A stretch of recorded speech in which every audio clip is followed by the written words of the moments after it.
Un poderoso incendio tras una explosión en Nate se desata en Krasnoyarsk. Un ataque masivo de drones en Saratov. Rusia ha declarado al comandante de las fuerzas de sistemas no tripulados de Ucrania en búsqueda internacional. Las negociaciones han llegado a un punto muerto debido a cuestiones territoriales. Zelensky llegó a Londres para una cumbre urgente con los líderes del trío europeo. El enemigo avanza en el frente. El comandante en jefe Syrskyi declara un refuerzo de la movilización. Los ocupantes atacan deliberadamente a las brigadas de reparación de los trabajadores energéticos en Jersón.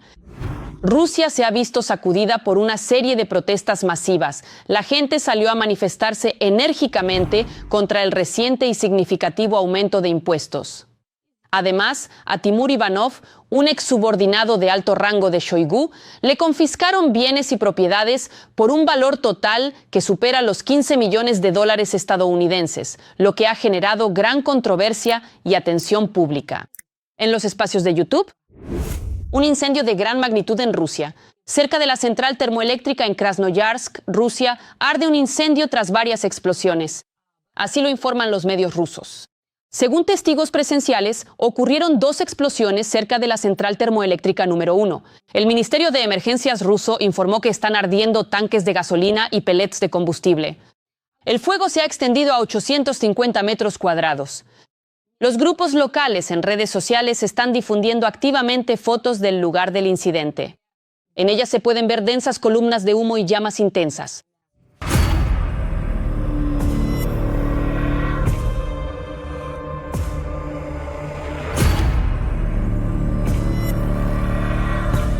Al parecer no hay heridos.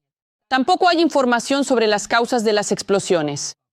¿Y ustedes qué opinan? ¿Quién pudo haber fumado tan desafortunadamente? Escriban sus opciones en los comentarios. El Comité de Investigación de Rusia ha puesto en busca y captura internacional al comandante de las Fuerzas de Sistemas No Tripulados de Ucrania, Robert Brovdi, conocido con el apodo de Madyar. El propio Madyar reaccionó a esto con ironía. Recuerden también ustedes, gusanos, en su comprensible idioma pantanoso, que Anushka ya ha derramado el aceite. Así, Madyar hizo referencia a una cita de la obra del escritor ruso Bulgakov, que significa la inevitabilidad del destino y las consecuencias por las acciones cometidas. Y de hecho sobre Anushka, que ya ha derramado el aceite. En la noche del 8 de diciembre, los rusos nuevamente no pudieron dormir. Aquí están las imágenes de Engels, y este ya es el segundo ataque allí en 2 días. Bueno, simplemente miren. Bueno, así no se transmite por la cámara, pero ahí, ¿ven?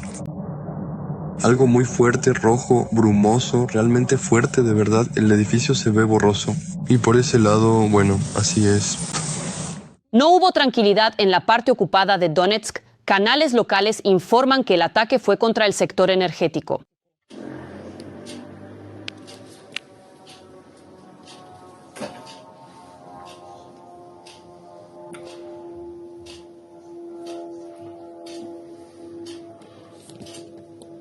Y como consecuencia, en los territorios ocupados de Mariupol y Volnovaja se cortó parcialmente la electricidad.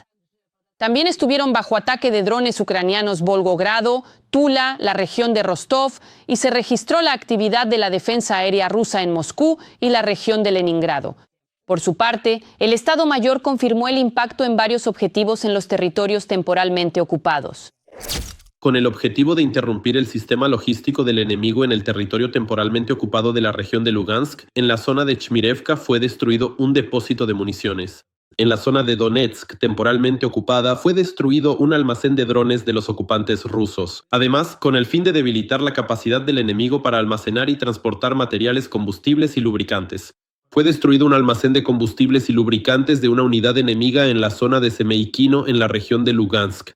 Asimismo, con el objetivo de reducir la capacidad del ocupante para llevar a cabo la defensa antiaérea, fue destruido un grupo móvil de fuego Pantsir S-1 en la región de Donetsk. Bueno, ¿qué puedo decir?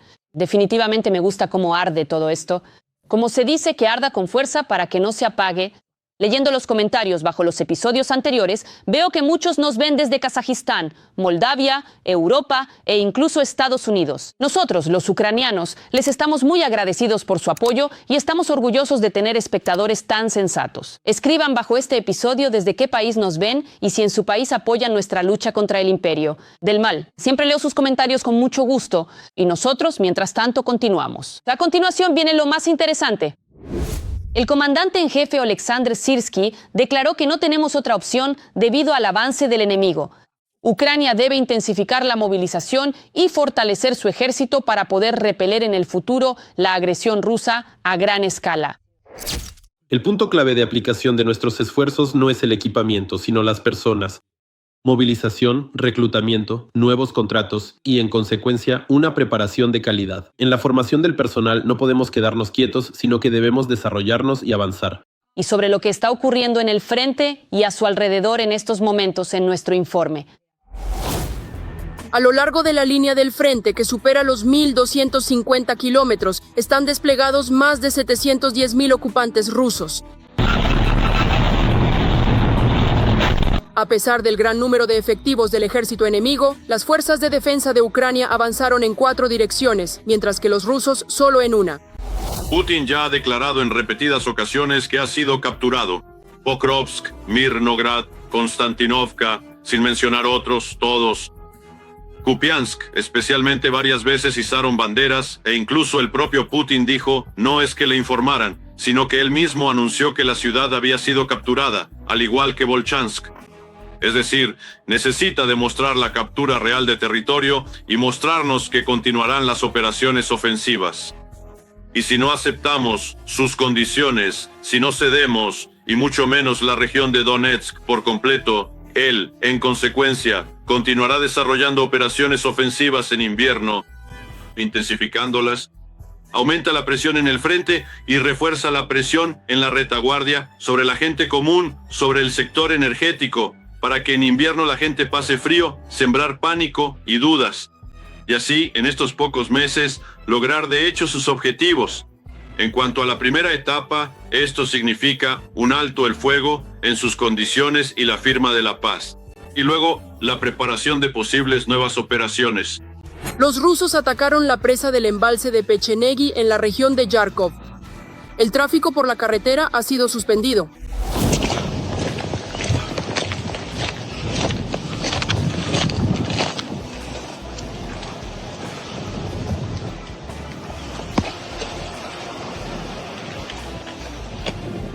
El Instituto Americano para el Estudio de la Guerra no confirma las declaraciones de los rusos sobre sus éxitos en la parte sur de Volchansk y en el distrito de Kupensky.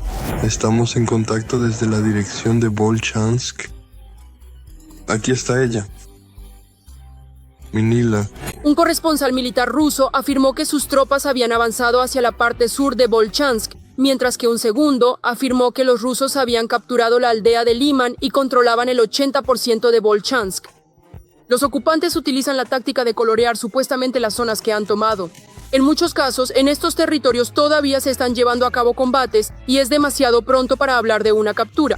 Este es un sinter del proyecto Capricho Cremoso. Se ha registrado que los acontecimientos ocurren a 500 metros dentro del territorio que ellos mismos previamente habían coloreado como controlado por la Federación Rusa. En general, es precisamente sobre los coloreados de este proyecto donde surgen más preguntas. Para ellos, literalmente, la derrota de un soldado ruso solitario por un dron FPV es motivo suficiente para colorear un par de kilómetros hasta el lugar donde ocurrió.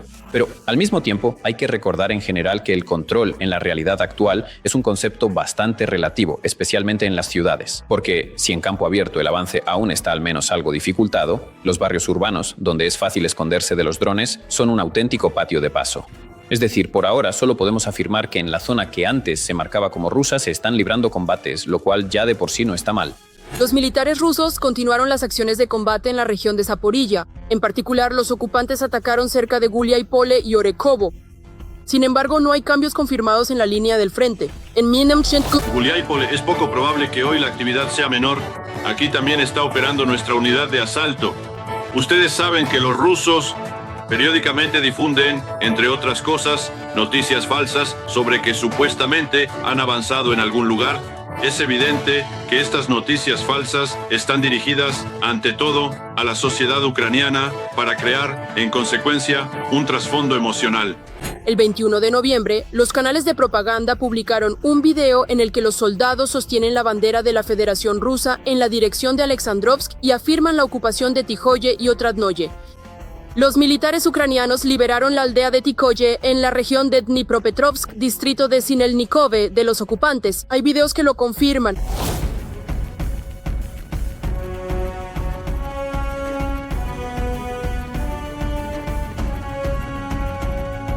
Los soldados ucranianos continúan defendiendo Pokrovsk y Mirnograd. En un video publicado el 6 de diciembre, 3 militares ucranianos izan la bandera en el callejón que lleva el nombre de Jakub Kolos en la parte norte de la ciudad, lo que indica que mantenimiento de posiciones.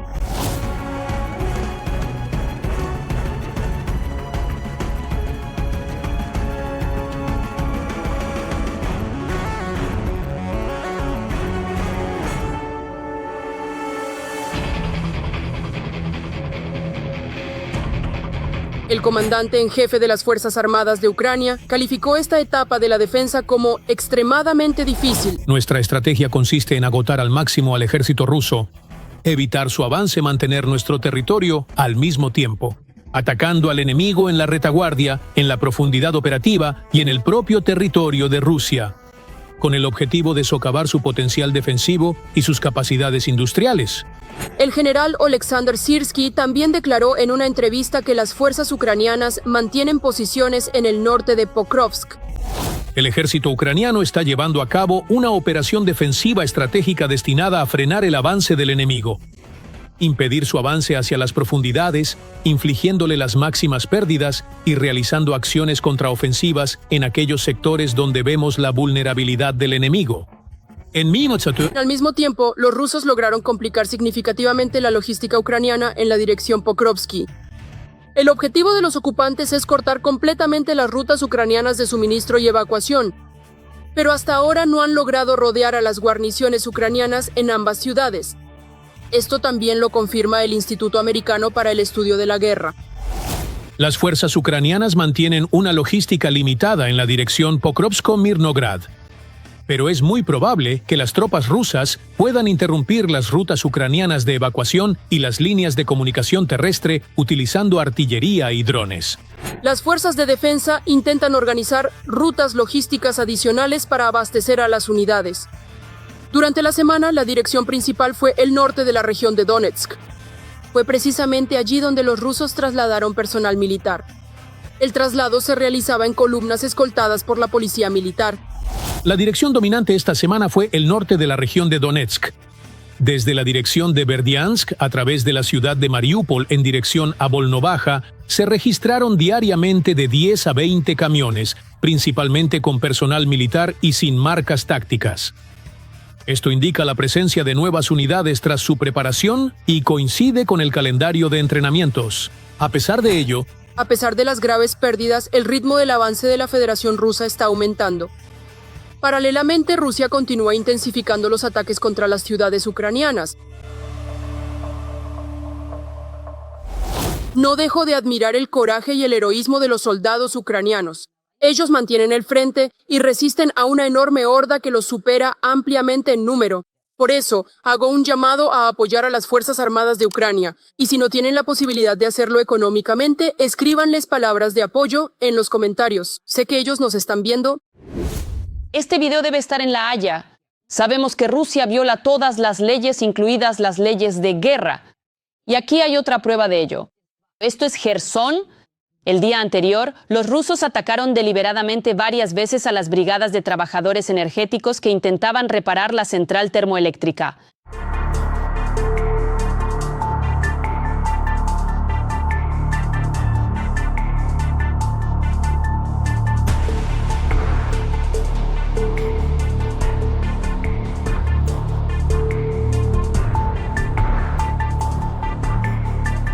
De hecho, ellos mismos publicaron este video. Por eso los rusos simplemente advierten a todos, a plena luz del día, que cada brigada de reparación y los servicios públicos ahora se han convertido para ellos en un objetivo militar. Rusia es un país terrorista que una vez más ha tocado fondo. Dale like si estás de acuerdo. Y ahora, sobre el acuerdo de paz. Donald Trump, una vez más, hizo declaraciones diciendo que está un poco decepcionado con Zelensky. Y también porque supuestamente el líder ucraniano no ha leído el plan de paz. Además, también es importante señalar que también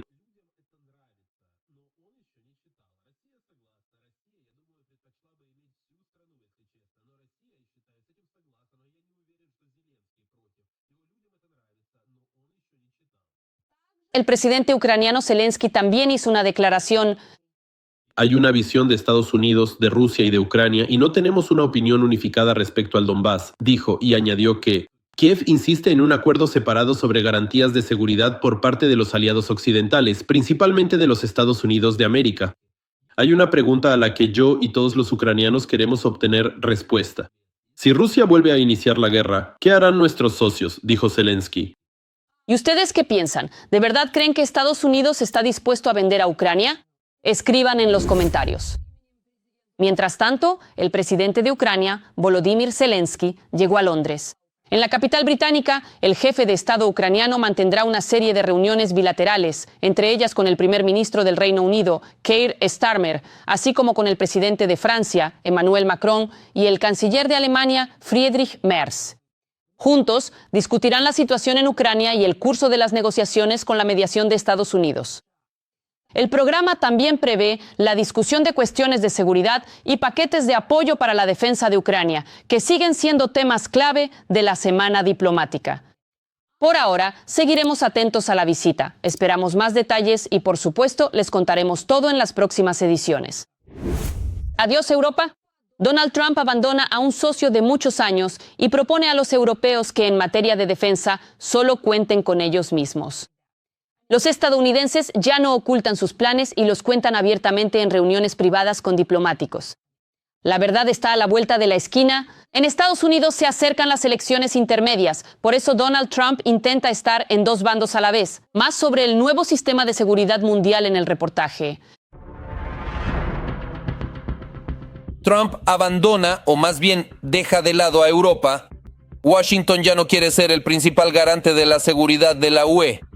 Según comenta la prensa occidental, la administración de Trump informó a sus aliados europeos en reuniones privadas que, después de 2027, Estados Unidos ya no será la fuerza principal de la OTAN. La responsabilidad de la defensa de la alianza supuestamente recaerá exclusivamente en la propia y vasta extensión geográfica de Europa, un continente con una rica historia y diversidad cultural. Sin embargo, a pesar de esta aparente unidad y cercanía, la situación presenta complejidades inesperadas. A pesar de toda la alarma, para los líderes europeos, este comportamiento por parte de la administración de la Casa Blanca no fue una sorpresa. El Pentágono ya había advertido que planea reducir su papel en la defensa de la OTAN. Ahora, esto ha sonado como un ultimátum contundente. Pero, en esencia, se está apartando de la OTAN y luego estrecha el enfoque, concentrándose en cambiar las fuerzas centristas tradicionales en Europa. Y declara que Estados Unidos influirá de manera más activa en este tipo de cambios. Sin embargo, la administración de Trump no planea reducir la cantidad de tropas estadounidenses en Europa. Estados Unidos es y sigue siendo nuestro aliado más importante en la alianza. Sin embargo, la OTAN está centrada en resolver cuestiones políticas y de seguridad. De hecho, el ultimátum presentado a los países miembros de la alianza les resulta beneficioso a ellos mismos. En realidad, el Pentágono solo reducirá el número de altos oficiales estadounidenses en la estructura de mando de la OTAN. Algunos de estos puestos pasarán a manos de los europeos. Además, Donald Trump quiere que la UE empiece a comprar armas a Estados Unidos. Entre los ganadores, en términos de tiempo, recursos y atención, están el hemisferio occidental y posiblemente la región del Pacífico. Pero entre los perdedores está Europa. Europa sale perdiendo. Esta administración, en esencia, dice buena suerte a todos ustedes. Pero no hay que preocuparse. A diferencia de Europa, a Ucrania, Trump siempre le proporcionará todo lo necesario, armamento y apoyo. A pesar del giro estratégico, los funcionarios estadounidenses juran: el suministro de armas a Kiev no se detiene. E incluso se espera un aumento significativo antes de Navidad. Lista de necesidades prioritarias para Ucrania. La parte ucraniana presenta una solicitud de lo que es más relevante en este momento. Y se realiza la compra.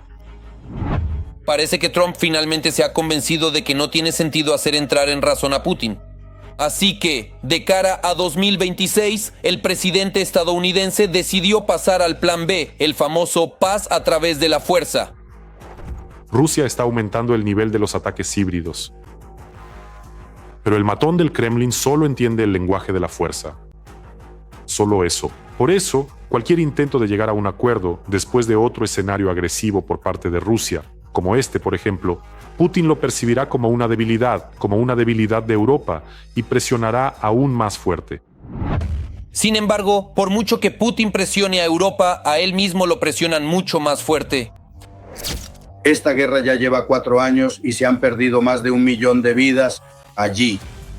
Nunca conquistarán Ucrania y los recursos, miren lo que dice Nabiulina justo hace una semana que dijo ella: ya no hay que luchar por dinero, ahora hay que luchar por patriotismo. Sí, todas las regiones de donde provienen estos combatientes empezaron a recibir mucho dinero. Además, el complejo militar industrial allí trabaja en 3 turnos y pagan mucho dinero. La gente está luchando en los frentes, pero esto no es un barril sin fondo. Mientras tanto, Ucrania seguirá recibiendo ayuda militar de Estados Unidos y de nuestros socios europeos, aseguran los analistas. A juzgar por la postura del propio Donald Trump, incluso si dice: esta no es mi guerra, no voy a participar en ella, pero él está ganando dinero con esta guerra y seguirá ganando. Y él va a vender esas armas a los europeos y los europeos van a pagar y van a suministrar esas armas a ustedes. Y por más declaraciones rimbombantes que se hagan en la Casa Blanca respecto a la OTAN, eso no tendrá ningún impacto en Ucrania. De hecho, Trump nos necesita para crear su imagen ideal de pacificador, mucho más de lo que podría parecer. Al mismo tiempo, junto con la regularidad de los ataques en el interior de Rusia, también crece el apoyo al propio presidente estadounidense. Donald Trump no tiene otras opciones. O tiene que distanciarse, pero no podrá hacerlo, porque en Estados Unidos dentro de un año hay elecciones intermedias. En Estados Unidos, la opinión pública, incluso entre sus propios seguidores, apoya a Ucrania. Por eso tendrá que maniobrar, ya no será tan categórico como solíamos escuchar al principio de su mandato. Rusia suministra gas a China, eludiendo las sanciones estadounidenses. El buque Valera entregó gas natural licuado en el puerto chino de Beihai. Así lo informa la publicación Bloomberg. Además, hay otro proyecto que también está sujeto a sanciones. El proyecto ruso Ártico GNL-2 en Siberia comenzó a suministrar combustible a Beihai ya en agosto. Pekín ignora abiertamente las exigencias de Estados Unidos de poner fin al comercio de petróleo ruso, lo que constituye una cuestión clave en las negociaciones comerciales. Él trabajaba en el corrupto Ministerio de Defensa, llevaba una doble vida y yo no sabía nada sobre los miles de millones robados al ejército. A uno de los funcionarios más ricos del Ministerio de Defensa ruso, el ex viceministro de Shoigu, Timur Ivanov, le confiscaron bienes por más de 15 millones de dólares. Ahora su exesposa pide al tribunal que le devuelvan toda la propiedad, ya que ella no sabía en qué lugar tan depravado estaba. Su marido trabajó durante 10 años. A continuación se detallan el escándalo de alto perfil en la industria de defensa rusa. Uno de los casos de corrupción más notorios de los últimos años en Rusia ha continuado, o mejor dicho, ha concluido. El exdiputado y exministro de Defensa de Shoigu, Timur Ivanov, acusado de soborno y malversación de fondos estatales, fue arruinado. Bueno. Ahora voy a volver a leer el Código Penal porque algunos piensan que el castigo aquí es demasiado severo. En julio fue condenado a 13 años de prisión y el 5 de diciembre el tribunal confiscó a favor del Estado los activos de Ivanov por 15 millones de dólares. El anuncio de la lista completa de bienes incautados tardó 47 minutos. A Ivanov, de 50 años, le fueron confiscados, entre otras cosas, terrenos y una finca en disputa con una superficie de casi 800 metros cuadrados, la finca de Sofía Volkonskaya en un callejón limpio de la capital, decenas de coches, de gama premium, 170 piezas de joyería con un peso de más de 2,5 kilogramos y más de 40 relojes. Todo ello por un valor total de 1.200 millones de rublos. Todo este patrimonio, Timur Ivanov lo acumuló a lo largo de muchos años pasados junto al comedero del Kremlin como principal constructor del Ministerio de Defensa de Rusia. Ivanov construyó incluso en la ocupada y destruida Mariupol. De hecho, habrá un nuevo barrio moderno, están previstos jardines de infancia, escuelas, una gran infraestructura. Además, incluso planeamos construir una pista de hielo y una piscina. Es decir, todo esto estará a disposición de los ciudadanos y espero que disfruten al máximo de vivir en este lugar. Lo construyó hasta que se vio obligado a hacerlo en 2024. Cola. Y dicen que la corrupción es solo una pantalla. De hecho, Ivanov está siendo castigado por traición. De una forma u otra, el veredicto está dictado. Debemos partir de la realidad. Ahora viene la parte más interesante. La exesposa de Ivanov, Svetlana Zakharova, en un intento por recuperar la propiedad, declaró ante el tribunal que desconocía sus ganancias. Exesposa. Y en general, disuadió a Ivanov de trabajar en el ministerio porque no era más que libertinaje. Según ella, cuando a Ivanov le ofrecieron convertirse en viceministro en el Ministerio de Defensa, ella estaba categóricamente en contra. Estaba convencida de que eso destruiría nuestra relación familiar y por los extremos de libertinaje y el ambiente turbio y de baja moral dentro de ese colectivo. Svetlana Zakharova no especifica a qué manifestación concreta de libertinaje se refiere. Pero si hablamos de libertinaje como la ausencia de vergüenza y modestia, entonces tenemos una opción: dinero. Dinero en el que Svetlana Zakharova, estando casada con Ivanov, se daba la gran vida. Cada año, al menos desde 2010, la familia de Timur Ivanov se iba durante todo agosto. No a la dacha a trabajar en el huerto, sino a descansar en la Costa Azul. Cada año alquilaban allí enormes villas. Por ejemplo, una como esta. 5 dormitorios, 5 baños, 2 habitaciones para el personal. Un mes de alquiler en 2013 les costó 120.000 euros. Ese mismo verano pagaron otros 90.000 euros por el alquiler de este yate de 37 metros. Las fotos de Saint-Tropez vuelven a llenar el Instagram de la esposa de Ivanov durante todo agosto. Timur Ivanov volvió a celebrar allí su cumpleaños. Llegaron 25 invitados. Esta vez alquilaron la Villa Mangueira, con su propio helipuerto, pista de tenis y piscina. Una noche allí cuesta desde 5.500 euros. Y en 2017 se alojaron en la misma villa. Es decir, de nuevo gastaron 170.000 euros en el alquiler por un mes. Y ese mismo verano alquilaron un yate como este.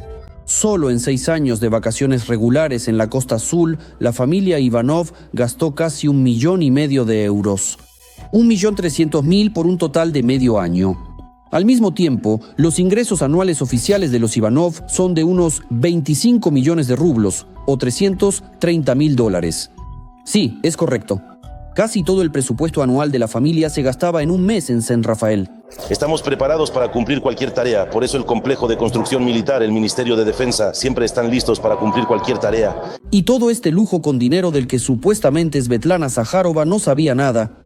Ella no lo sabía y compró antigüedades, joyas, ropa de diseño, bienes inmuebles y amuebló una mansión en el centro de Moscú. Ahora tomemos un año de gastos, 2020 por ejemplo. Svetlana gastó más de 9 millones de rublos en diversas antigüedades, jarrones, esculturas, candelabros y muebles. En telas 1.700.000, accesorios para el baño por 1 millón. La reparación de una lancha costó 3 millones. Gastó más de 700.000 en el mantenimiento anual de un caballo. Ese mismo año le compra a su exmarido la mitad de un apartamento en un complejo residencial de lujo en Povarskaya por 1,2 millones de dólares. 90 millones de rublos. Y por supuesto, compras de ropa sin fin. Y eso es solo lo que queda en el correo electrónico. La escala real era mucho mayor. Y todo el mundo sabe que aquí mismo, en la calle Zachatevsky, se alquila un apartamento de 300 metros. Y aquí, en el pueblo de Uspenskoye, en la autopista Rubliovskoye, se construyeron una casa de campo de 1.600 metros cuadrados. Una propiedad así cuesta aproximadamente 600 millones de rublos. Pero todo esto son simples migajas. En comparación con lo que realmente tienen, En 2012, Timur Ivanov decidió construir para su dama Svetlana un nido señorial. En pleno centro de Moscú, en la dirección Chisty Pereulok, Casa 4, se encuentra una auténtica finca señorial. Una mansión de estilo clásico. Una gran casa principal, 3 pisos, casi 1000 metros cuadrados. Fue construida en 1821. Se llamaba la finca urbana Volkonskaya von Meck. En 2012, Timur Ivanov compra este edificio por 600 millones de rublos. Pero la exesposa de Ivanov ya no podrá alcanzar el antiguo lujo. De todo lo que Sájarova pidió que le devolvieran, el tribunal solo le dejó el Rolls Royce del año 2004. Pidió excluir de la demanda de la Fiscalía General 13 joyas que le pertenecen legalmente a ella y a su hija menor de edad, así como 2 pares de relojes de pulsera y 3 automóviles.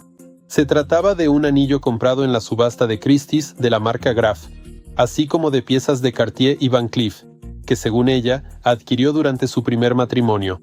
De los 2,5 kilogramos de joyas incautadas, no recuperó nada. La nueva pareja de Ivanov, ex colega del ministerio y presentadora María Kitaeva. Había un anillo con el que su primer esposo le propuso matrimonio y las pulseritas de los niños. Kitaeva también pidió que no se confiscara la casa en la aldea de Razdori, donde ella y sus 4 hijos vivían junto a Ivanov. Hasta su arresto, según ella, es el único lugar de residencia de los niños, el menor de los cuales no tiene ni 2 años. La depravación en el Ministerio de Defensa no solo implica riqueza incalculable, sino también la presencia de amantes. Como ha demostrado la práctica, todos los altos funcionarios del Ministerio de Defensa de Rusia las tienen. De hecho, mientras más mejor. El ya mencionado Sergei Shoigu pasa su tiempo en compañía de cierta Elena Shevunova. Ella, como corresponde a la acompañante de un funcionario de ese nivel, no es una mujer cualquiera. Y tiene estatus de multimillonaria. Gracias a Shoigu obtenía ganancias con tratos, Ministerio de Emergencias y Defensa, ganar dinero con la defensa. El jefe del Estado Mayor de Rusia, Valery Gerasimov, también acostumbró a su amante a esto. Hace un mes, medios rusos informaron que él había colocado a su amante, Elena Selifanova, en puesto. En el Ministerio de Defensa, la acompañante de Gerasimov trabajó allí durante 5 años y luego renunció. Por su trabajo fructífero, Selifanova recibió ni más ni menos el rango de asesora de servicio estatal de primera clase y 2 apartamentos en Moscú. A diferencia de la exesposa de Ivanov, estas mujeres prefieren el lujo en silencio. Quizás sea por el estatus de amante, pero es poco probable. Después de todo, hay otra persona que, aunque es amante, no se avergüenza de una vida lujosa. María Shalaeva. El medio Rosilla la vinculó con el ministro de Defensa ruso, Andrei Belousov, por amor y dinero. La noticia se conoció en julio tras una niña publicar un vídeo de ella volando un avión militar a un aeropuerto cerrado.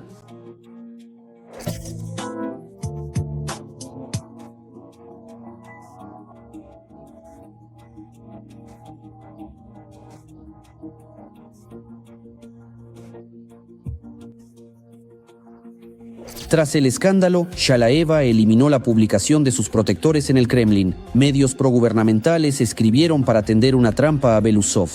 E incluso, supuestamente, encontraron al verdadero pretendiente de Shalaeva, un militar de la Fuerza Aérea Rusa. El escándalo se calmó, pero las preguntas permanecieron. Parece simplemente ridículo. Entonces, ¿de qué libertinaje en el Ministerio de Defensa habla realmente la exfuncionaria corrupta Ivanova? Rusia está siendo sacudida por protestas. En Irkutsk, los rusos salieron a manifestarse contra el aumento de impuestos.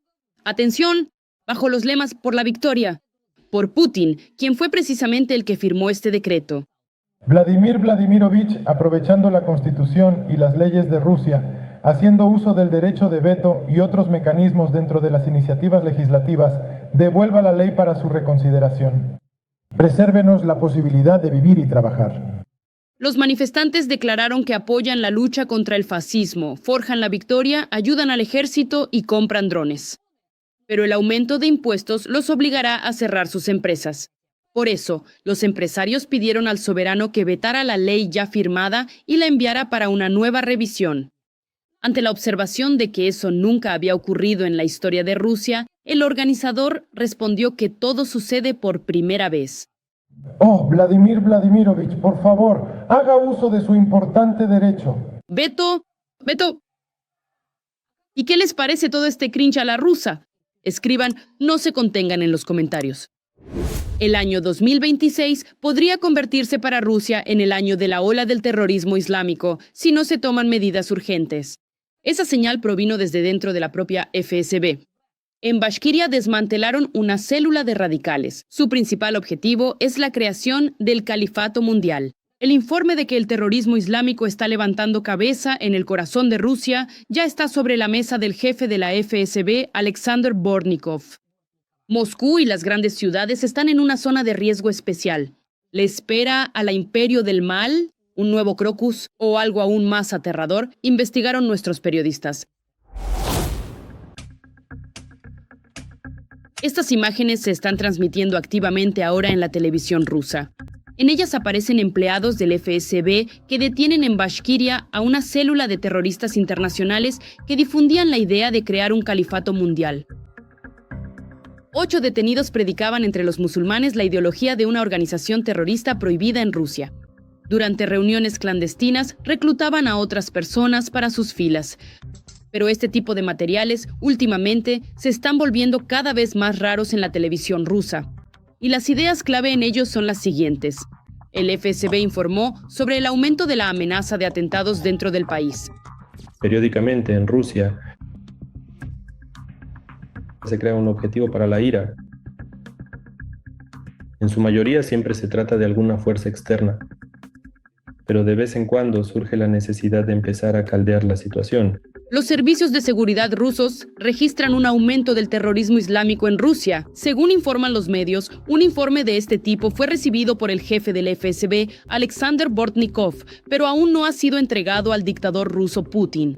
Sin embargo, según otras fuentes, el documento en realidad sí podría haber llegado al escritorio de Putin. Y lo interesante es que, entre las amenazas clave, también se menciona la activación de ciertos grupos de sabotaje dentro del país. Es decir, lejos de la zona, la llamada SVO, incluso en la propia capital Moscú. Y un punto más importante sobre la amenaza de desestabilización de la situación en el Cáucaso. Acciones que demostraron que el Estado es fuerte, que hay enemigos y los enfrentarán. Se trata de un Putin fuerte y otros enemigos que quieren atacar la fortaleza sitiada. Y aquí volvemos a la información ya mencionada sobre la detención en Bashkiria, donde, según informa el FSB, lograron capturar a 8 miembros de una organización terrorista. Al mismo tiempo, se informó que el grupo estaba preparando acciones activas en territorio ruso. Las fuentes que transmitieron esta información, los medios coinciden en que será en 2026. La situación puede empeorar si el FSB y otros organismos no priorizan esta dirección.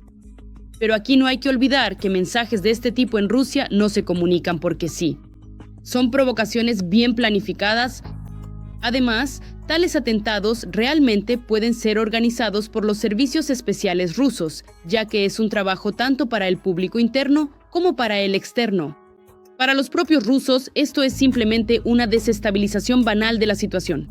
Detrás de estas declaraciones seguramente habrá atentados, seguramente los habrá, o lo más probable, así será. Personas fuertes, detenidas o asesinadas, que tendrán ciertos documentos o pertenencia a una u otra organización terrorista o algún componente nacional. Esto se venderá internamente. Así es como siempre han asustado a los rusos. Todos lo recordamos bien, el atentado en Crocus que Putin utilizó para acusar al llamado régimen neonazi de Kiev. Por indicación del coordinador, los terroristas, después de cometer el crimen, en coche se dirigieron hacia la frontera ruso-ucraniana para luego llegar a Kiev y recibir la recompensa que se les había prometido. Allí hay una narrativa bastante compleja. Hasta donde entiendo, hubo informes iniciales por parte del FSB, así como de canales de Telegram afines al FSB, de que existía un escondite donde se almacenaban armas preparadas para estas 4 personas, para que tomaran esas armas. Esa es la idea, según entiendo, y luego intentaran abrirse paso hacia Ucrania con ellas. Ninguna prueba. Por ahora no vemos la existencia de ese escondite.